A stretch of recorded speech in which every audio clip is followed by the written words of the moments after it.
It was just another ordinary morning in the life of the woman at the center of this story. She woke up early, sipped her coffee, and got ready for the day ahead. Her husband, a high-ranking official in one of the most powerful agencies in the country, had already left for work. He was a busy man, always tied up with meetings and responsibilities that came with his position. But she had her own passions. A strong advocate for civil rights, she spent much of her time helping communities, organizing events, and speaking out against injustice. Today, however, was supposed to be different. It was a quiet day meant for personal errands. She decided to start her morning by visiting her favorite coffee shop downtown. It wasn't anything fancy, but it had charm.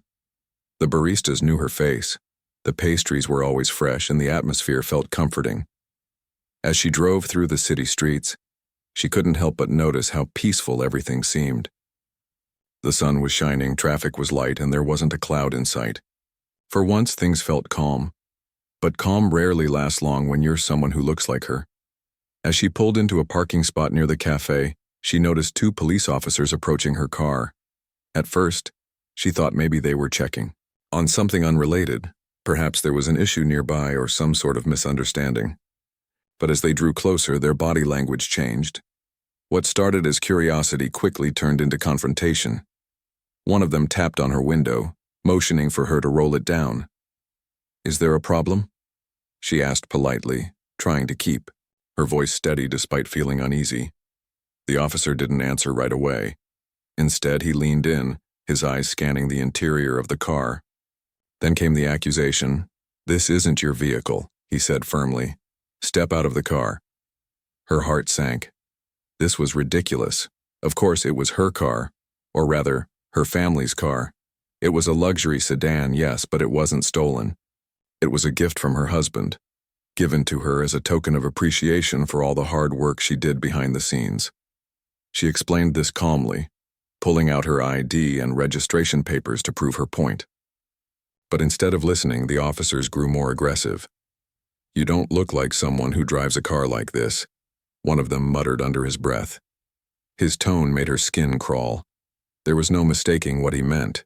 The implication hung heavy in the air. She tried again to reason with them, her voice rising slightly in frustration.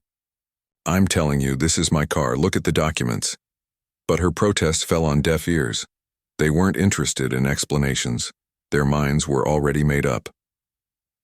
Within minutes, she found herself outside the car, hands cuffed behind, her back being led toward a squad car parked nearby. What happened next felt surreal. People walking by stopped to stare, some pulling out their phones to record the scene. She could hear murmurs of disbelief among the crowd. How could this be happening? Why were these officers treating her this way? She wanted to scream, to cry, to demand answers, but she held herself together. If nothing else, she refused to give them the satisfaction of seeing her breakdown. Little did she know this moment would spark a chain reaction far beyond anything she could have imagined. Back at the office, her husband was about to receive news that would leave him reeling, and the rest of the world wouldn't be far behind. The woman's arrest didn't go unnoticed. As the officers led her to their squad car, a small crowd had gathered on the sidewalk. Among them was a young man with his phone out, capturing every moment of the encounter. He wasn't trying to be nosy. He just couldn't believe what he was seeing. The way the officers spoke to her, cold, dismissive, almost mocking, felt wrong. Something about the situation didn't sit right with him, so he hit record. What started as a simple act of curiosity quickly turned into something much bigger. Within minutes of uploading the video to social media, it began spreading like wildfire. People were shocked, not just because of how the woman was treated, but also because of who she was. Comments poured in from all over the country. "Isn't that the wife of the FBI director? How could this happen to someone so high profile? This is exactly why people don't trust the police anymore." By the time the video reached millions of views, hashtags like "Rig Justice for Her" and "End Racial Profiling" were trending worldwide. Social media users dissected every frame of the footage, pointing out the subtle and not so subtle signs of bias in the officer's behavior. One clip in particular stood out. An officer muttering under his breath, "She doesn't belong in a car like this." It was clear what he meant, and it struck a nerve with viewers. Back at FBI headquarters, her husband was completely unaware of what had happened. He was deep in a meeting with top officials discussing national security matters when his phone buzzed repeatedly. At first, he ignored it, assuming it was just another email or notification. But when his assistant rushed into the room looking visibly shaken, he knew something was wrong. "Sir," the assistant said quietly, "you need to see this." She handed him her tablet, already opened to the viral video. His face went pale as he watched the scene unfold. The handcuffs, the accusations, the humiliation. For a moment, he couldn't speak.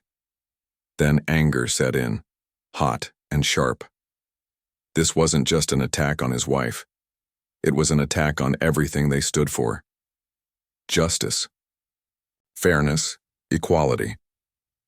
He excused himself from the meeting immediately and called his team. "Find out everything you can," he ordered. "Who are these officers? Why did they do this? And why hasn't anyone stopped it yet?" His voice trembled with emotion, but his words carried authority. This wasn't just personal, it was professional. As the head of one of the most powerful law enforcement agencies in the world, he couldn't let this slide. Meanwhile, the local police department scrambled to respond to the growing backlash.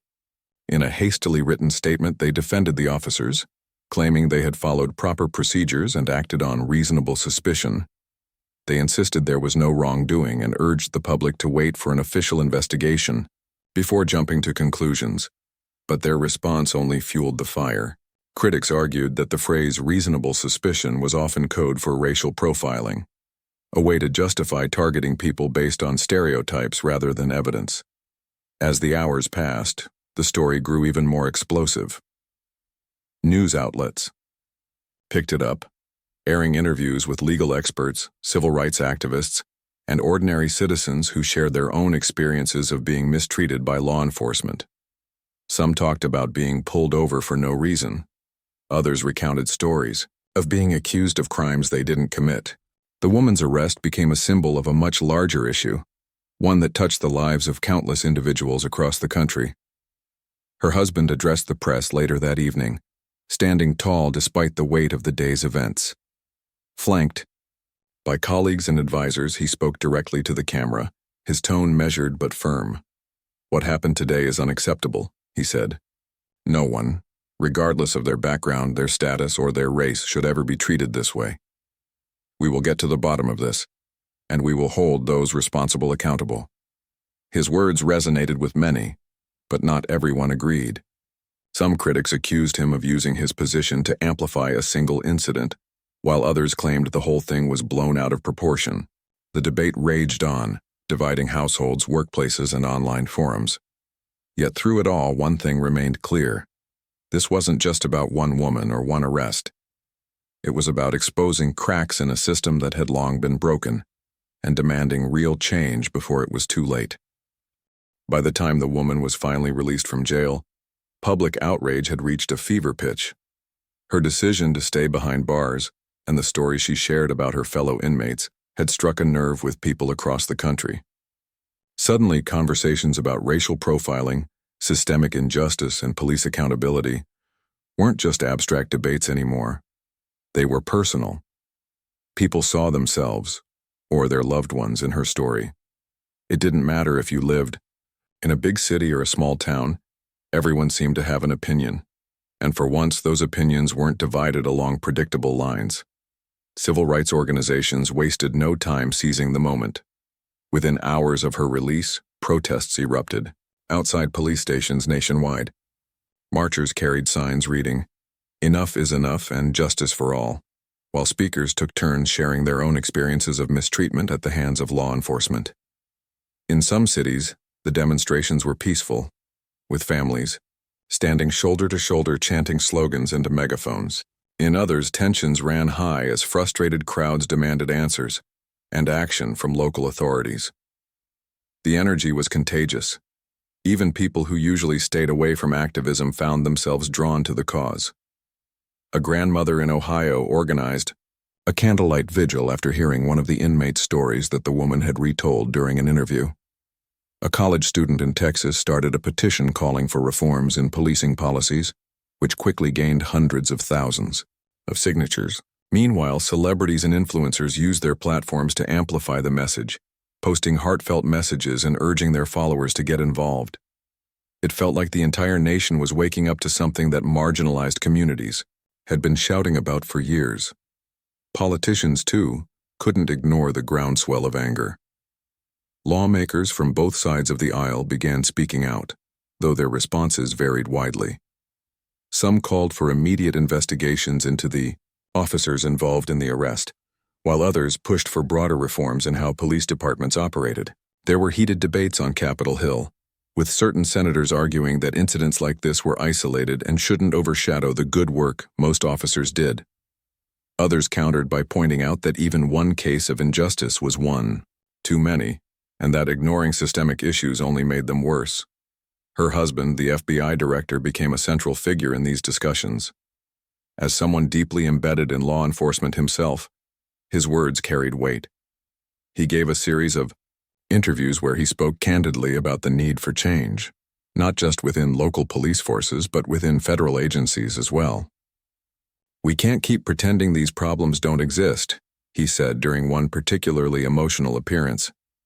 "If we want to earn back the trust of the people we serve, we have to start holding ourselves accountable." But not everyone agreed with him. The police union representing the two officers doubled down on its defense, painting the incident as a simple misunderstanding blown out of proportion. They argued that the officers were simply doing their jobs and following protocol. When pressed about the racially charged comments caught on camera, they dismissed them as taken out of context or misinterpreted. To make matters worse, some members of the union publicly attacked the woman, accusing her of exploiting her privilege to stir up trouble. She knew exactly what she was doing. One representative said in a fiery TV interview, "This isn't about justice, it's about politics." Despite the backlash, the pressure on the department mounted. Calls for transparency grew louder, and internal affairs investigators launched a formal inquiry into the officer's conduct. Witnesses were interviewed, including the bystander who recorded the viral video, and evidence was gathered. Meanwhile, the woman herself remained silent, letting her lawyers handle the legal side of things while she focused on amplifying the voices of those still stuck in the system. Her advocacy took many forms. She visited community centers, attended rallies, and sat down with families who had lost loved ones to police brutality. Everywhere she went, she listened more than she spoke, knowing that her role wasn't to overshadow anyone else's pain, but to highlight it. One memorable moment came when she joined a group of mothers whose sons had died in encounters with law enforcement. Sitting in a circle in someone's living room, she held their hands as they cried and shared memories of their children. By the end of the meeting, there wasn't a dry eye in the room, including hers. As the weeks turned into months, it became clear that this incident wasn't going away anytime soon. The media continued covering every twist and turn, keeping the issue front and center in the public consciousness. Talk shows invited experts to weigh in on potential solutions, while late-night hosts cracked jokes about the absurdity of arresting someone based on stereotypes. Even schools got involved, with teachers using the case as a starting point for lessons on civil rights and social justice. Through it all, the woman never lost sight of why she had chosen to stay in jail that night. It wasn't for fame or attention. It was to remind people that the fight for equality required sacrifice. Whether it was giving up a night of comfort or enduring harsh criticism, real progress often came at a cost. And while she knew she couldn't fix everything overnight, she also knew that staying silent wasn't an option. Not for her, not for anyone. By the time the dust began to settle, the landscape had shifted. Conversations that once felt taboo were now mainstream. Policies that once seemed untouchable were being re-examined. And though there was still so much work to be done, one thing was undeniable. Something had changed. The spark ignited by a single, Arrest had grown into a fire, one that refused to be extinguished. The legal battle surrounding the arrest quickly became one of the most talked about cases in recent memory. As the internal affairs investigators dug deeper, they called the two officers involved to testify about their actions that day. Both men showed up wearing their uniforms, their expressions stoic and unyielding. They sat across from the panel of investigators answering questions with a mix of defensiveness and bravado. From the moment they opened their mouths, it was clear they weren't backing down. When asked why they had detained the woman, the first officer repeated the same explanation he'd given during the arrest. She didn't match the profile of someone who should be driving a luxury car like that. He emphasized the word profile, as if it somehow justified his decision. The second officer chimed in, adding, "We've seen cars like this reported stolen before. We were just doing our job."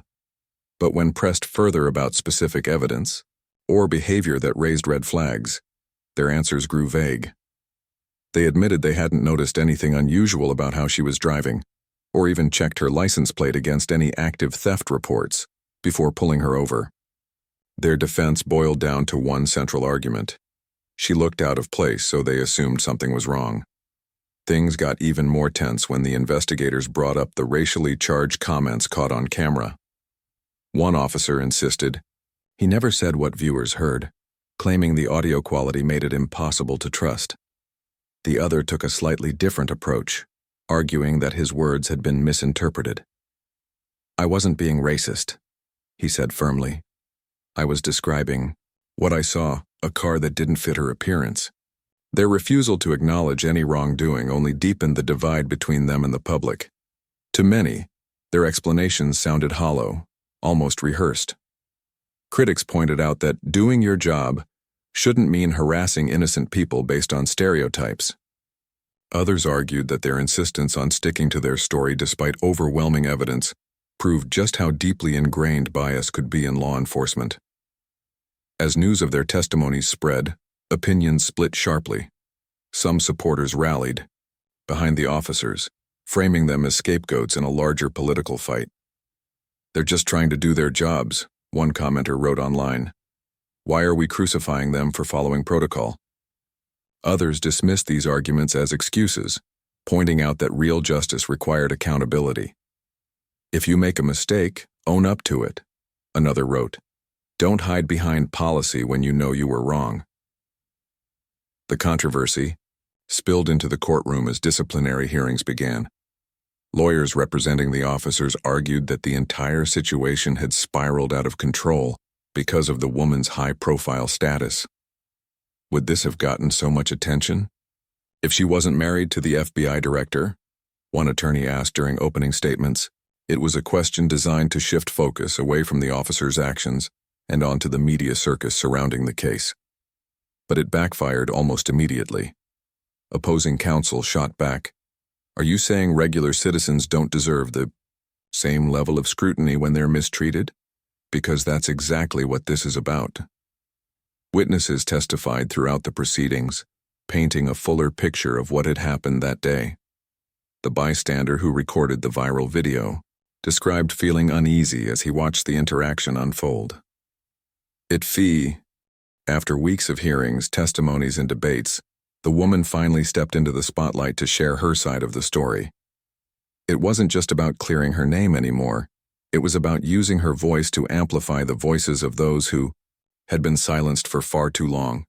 She knew that her position gave her a platform most people didn't have, and she was determined not to waste it.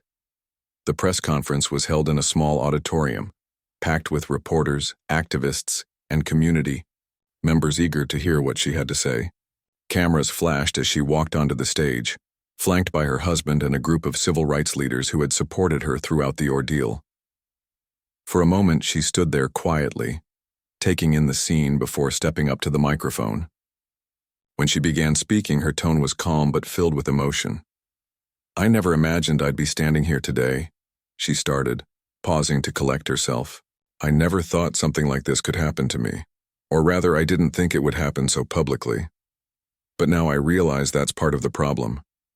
People like me, people with privilege, with connections, don't often face the kind of treatment that others deal with every single day. And because we don't experience it ourselves, it's easy to overlook. But let me tell you, being treated like a criminal simply because of how you look, it's humiliating, it's dehumanizing, and it's wrong. Her words hit hard, resonating deeply with everyone in the room. She went on to recount the details of her arrest, describing how the officers ignored her explanations, dismissed her identity, and ultimately chose to act based on assumptions rather than facts. Her voice cracked slightly as she talked about sitting in the holding cell, feeling powerless and unseen.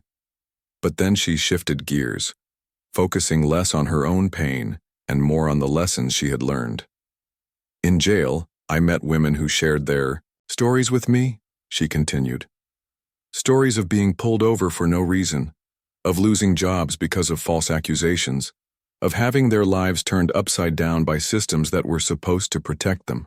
These are mothers, daughters, sisters, people who deserve better. And yet they've been fighting for years without anyone listening. That's why I stayed in that cell. Not because I wanted to prove a point, but because I wanted to stand alongside them, to show that their struggles matter, to remind everyone that justice shouldn't depend on who you are or where you come from. As she spoke, the audience hung on her every word. Some nodded in agreement, others wiped away tears. Even the reporters, usually more focused on deadlines than emotions, seemed moved by her sincerity. By the time she finished, the applause was thunderous, a mix of admiration, solidarity, and hope. But she didn't stop there. Knowing that speeches alone wouldn't bring about change, she announced the launch of a new initiative aimed at tackling systemic issues within law enforcement. The project, which she called Justice Beyond Words Blying, would focus on 3 key areas: education, advocacy, and policy reform. First, she planned to partner with schools and organizations to create programs teaching young people about their rights and how to navigate interactions with law enforcement safely. Knowledge is power, she explained. If we can equip the next generation with tools to advocate for themselves, we're building a stronger future. Second, she committed to working directly with marginalized communities, amplifying their voices and supporting grassroots movements already making an impact. She emphasized that real change couldn't come from the top down, it had to grow from the ground up. These are the people living through these injustices every day, she said. They know what needs to be done better than anyone else. Finally, she vowed to push for legislative reforms at both local and national levels.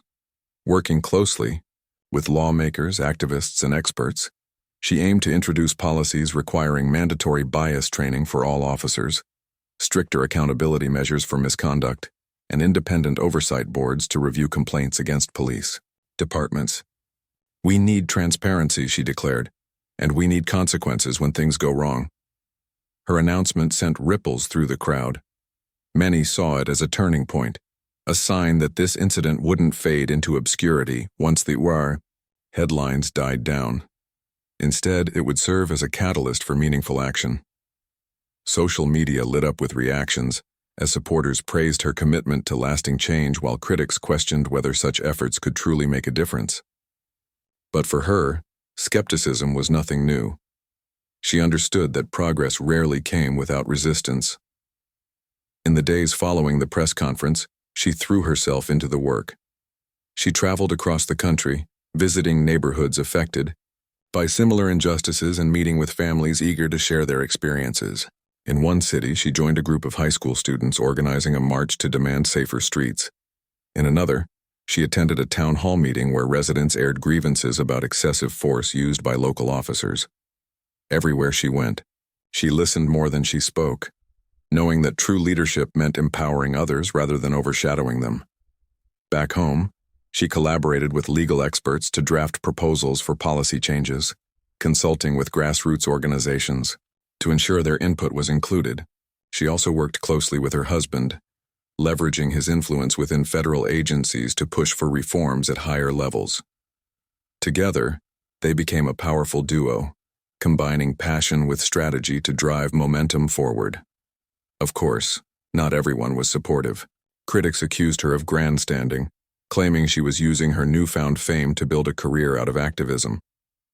Others dismissed her efforts as naive, arguing that decades of systemic issues couldn't be fixed overnight. But she brushed off the negativity, focusing instead on the countless individuals who thanked her for giving them hope. Letters poured in from strangers sharing how her story inspired them to speak up or get involved. One note, written by a young girl, read simply, "Thank you for showing us that we can fight back." By the end of the month, Justice Beyond Words had gained significant traction. Donations poured in, allowing the initiative to expand its reach. Celebrities endorsed the cause, helping spread awareness to wider audiences.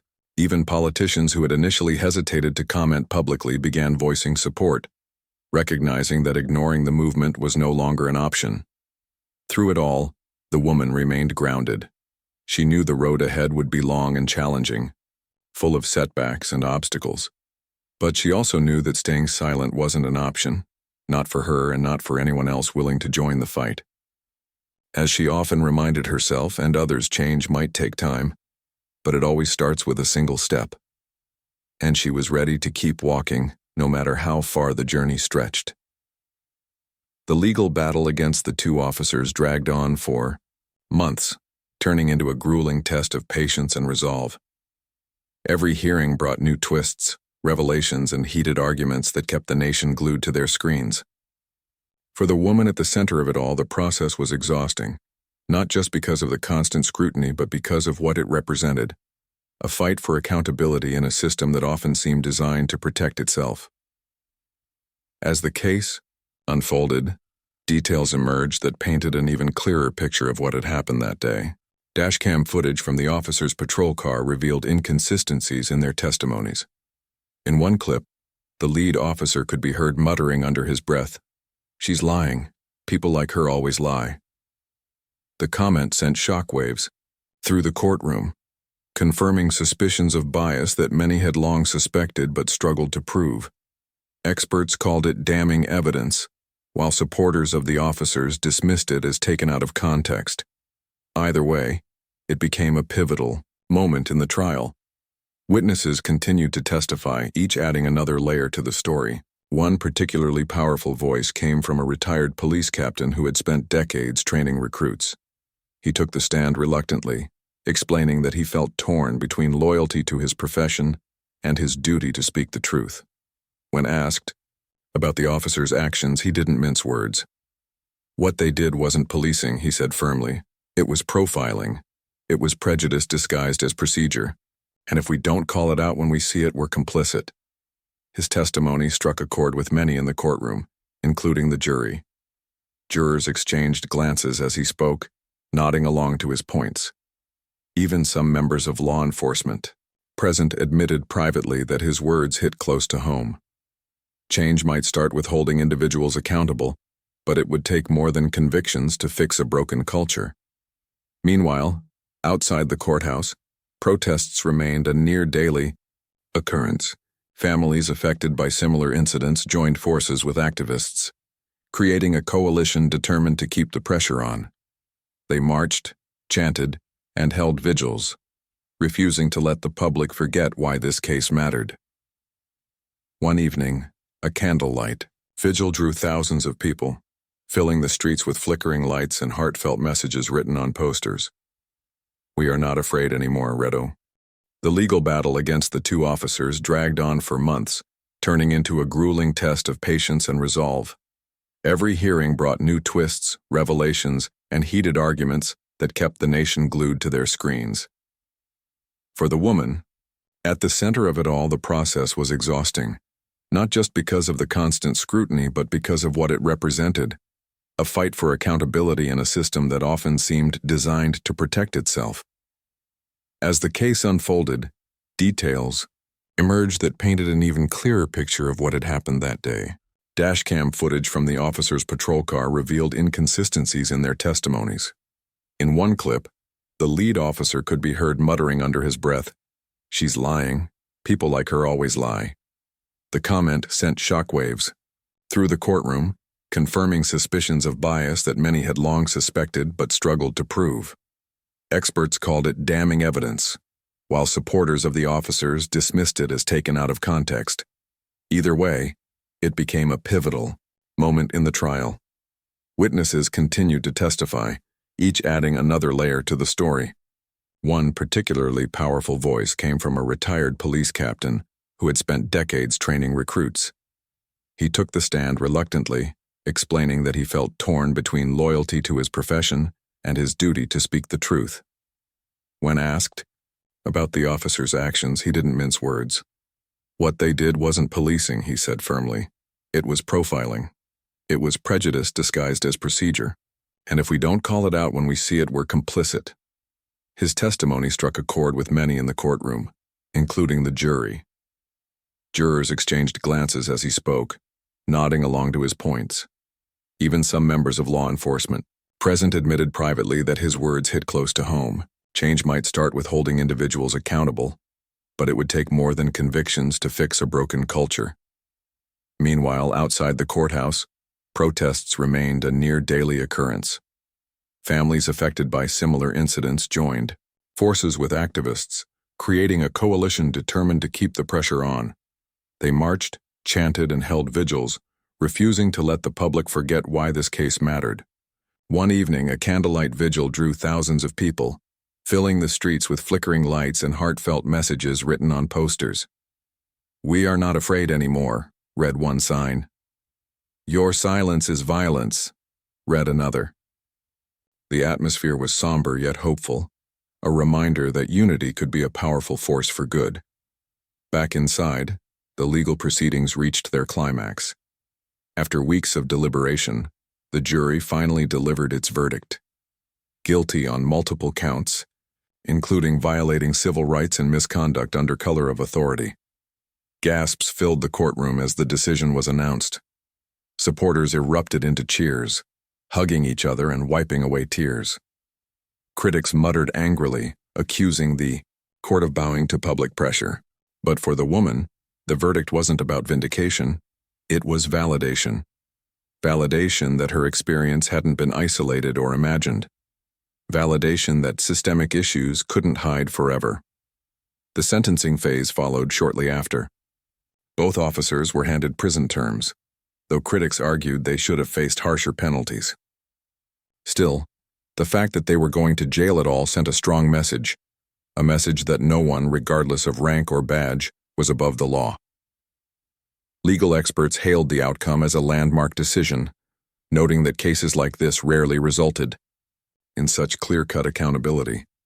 But the fallout didn't end there. The department where the officers worked faced intense scrutiny, leading to calls for widespread reforms. Internal investigations uncovered troubling patterns of racial profiling and excessive force, prompting demands for immediate action. Officers accused of misconduct were placed on leave pending review, while others resigned amid mounting pressure. Community leaders pushed for civilian oversight boards to monitor police activity, ensuring transparency and fairness moving forward. At the federal level, lawmakers introduced sweeping legislation aimed at addressing systemic issues within law enforcement. Dubbed the Accountability and Trust Act, the bill proposed mandatory body cameras for all officers, stricter guidelines for use of force incidents, and independent commissions to investigate complaints of misconduct. Supporters argued that these measures were long overdue. Opponents claimed they would hinder effective policing. Debates raged on Capitol Hill, with impassioned speeches echoing through the halls. Her husband played a key role in shaping the legislation, drawing on his experience as head of the FBI to advocate for practical solutions. He testified before Congress, urging lawmakers to prioritize prevention over punishment. "We can't keep waiting for tragedies to spark change," he said during one hearing. "We need policies that address root causes, not just symptoms." His words resonated deeply, earning bipartisan support for the bill. While the legislative process unfolded, the woman focused on expanding her initiative. With funding secured and partnerships growing, Justice Beyond Words began rolling out programs across the country. Workshops taught young people how to interact safely with law enforcement, equipping them with knowledge and confidence. Advocacy campaigns highlighted stories of resilience, celebrating those who refused to stay silent despite adversity. Policy Reform efforts gained traction, inspiring local governments to adopt similar measures. One of the most impactful initiatives involved collaborating with artists and filmmakers to create documentaries and art exhibits showcasing real-life experiences of injustice. These projects toured cities nationwide, sparking conversations wherever they went. At one exhibit, visitors walked through a replica of a holding cell, listening to recorded interviews from former inmates sharing their stories. Many left visibly moved, promising to do more to support the cause. Through it all, the woman remained humble, knowing that real progress required collective effort. She often reminded herself and others that she was just one piece of a much larger puzzle. Activists, lawyers, teachers, parents, students, all played crucial roles in driving change. What mattered most was staying united, even when the road got tough. By the time the dust began to settle, the landscape had shifted significantly. Conversations about policing and justice weren't just happening in activist circles anymore. They were mainstream. Social media buzzed with hashtags, calling for reform, while classrooms incorporated lessons on civil rights and equality into curriculums. Even late-night comedians joked about accountability, proving that humor could sometimes shine a light on serious issues. For the woman, the journey was far from over. She knew better than anyone that laws and policies alone couldn't erase centuries of inequality. Real change took time, persistence, and courage. But as she looked around, at the families standing stronger, the communities organizing louder, and the systems slowly beginning to shift, she allowed herself a small smile. Progress might be slow, but it was happening, and that, she realized, was worth every step. Years had passed since that fateful morning when an ordinary trip to a coffee shop turned into a national reckoning. The woman at the heart of the story often found herself reflecting on how drastically her life and the lives of so many others had changed because of it. Sitting in her living room one quiet evening, she flipped through old photos and documents from those chaotic months. Each image carried memories, protests filling the streets, families sharing their stories, lawmakers debating late into the night. It was surreal to think that something as mundane as parking her car had sparked such a massive movement. She remembered vividly how, after the legal battles ended and the headlines faded, people began asking her what came next. Was she satisfied with the outcome? Did she feel like justice had been served? Her answer was always the same. Justice isn't a finish line, it's a journey. She knew better than anyone that convicting 2 officers or passing new laws wouldn't magically erase decades of systemic inequality. But what gave her hope was seeing the ripple effects of everything they'd fought for.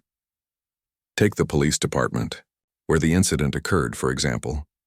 Once resistant to change, it now looked almost unrecognizable. Body cameras became mandatory, and footage was regularly reviewed by independent oversight boards. Officers underwent rigorous bias training, not just one-time seminars, but ongoing workshops designed to challenge ingrained prejudices. Most importantly, community members were invited to sit on advisory panels, giving them a real voice in shaping policies. Trust between residents and law enforcement didn't improve overnight, but small steps forward made a difference. Neighbors, who once avoided calling the police out of fear, now felt more comfortable reaching out for help. The reforms weren't limited to that single department either. Across the country, cities adopted similar measures, inspired by the high-profile case. In some places, entire units dedicated to addressing racial profiling were established. Others implemented stricter accountability protocols, ensuring complaints against officers were taken seriously.